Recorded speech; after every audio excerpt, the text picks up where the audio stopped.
Election ward number 2 छाणी इलाके के एकता नगर के ये दृश्य है। वहां के निवासी बीते 1.5 से 2 माह से दूषित पानी की समस्या का सामना कर रहे हैं।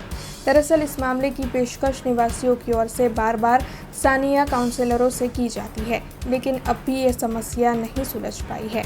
अब त्योहारों की शुरुआत हो रही है। कल ही रक्षाबंधन का पर्व मनाया जाना है। वहां पर गड्ढे भी खोदे गए हैं और उन गड्ढों को भरवाया भी नहीं गया है और साथ ही दूषित पानी की समस्या का सामना तो लोग कर ही रहे हैं। ऐसे में निवासियों की ओर से पालिका प्रशासन के खिलाफ इस मामले में रोष जताया जा रहा है।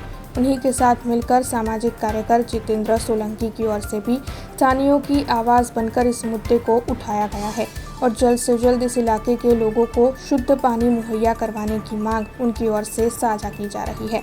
वैसे जल्द से जल्द अगर ये समस्या नहीं सुलझी तो फिर आने वाले दिनों में उग्र आंदोलन करने की धमकी भी सामाजिक कार्यकर जितेंद्र सोलंकी की ओर से दी गई है। छाणी जकातनाका पासेनी वोर्ड नंबर 2 ની वोर्ड नंबर 2 लागे एकता नगर घણા છેલ્લા 1.5 વર્ષથી અહીંયા ગાડી પાણીનો પ્રોબ્લેમ છે।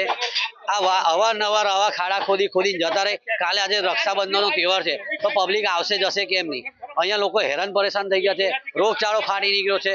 ગંધાતું એટલું ઝેરીલું પાણી થઈ ગયું છે કે આ પીસે તો કોલેરાને ફાટી નીકળે। દવા દારૂના પૈસા ભાજપના કોર્પોરેટર આપવા કે ભાજપની સરકાર આપવાની છે।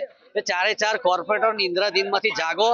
એસી રૂમમાં બેવાનું બંધ કરો અને પબ્લિકે તમને ચૂંટેલા છે તો જનતાનું કામ કરવા અહીંયા પધારો અને લોકો જોડે દાદાગીરી કરવાનું બંધ કરો। પબ્લિક તમને વોટ આપે છે, તમે અમાર પર ઉપકાર નથી કરતા કે જનતા પર ઉપકાર નથી કરતા જીત્યા પછી કે મારા મન ફાવે તેમ કામ કરીશ। પબ્લિક જ્યારે અખરાશે ને તમને ઘરમાં બી બેસાડી દેશે, એમાં વાર નહીં લાગે। એટલે મારે તો આ ચારે ચાર કોર્પોરેટ એટલું જ કેવું છે કે તાત્કાલિક ધોરણે આ એકતા નગરનો પ્રોબ્લેમ સોલ્વ થવો જોઈએ। નહીં તો 2 દિવસ પછી તહેવાર પત્યા પછી હલ્લા બોલ થશે કોર્પોરેશનની ઓફિસમાં।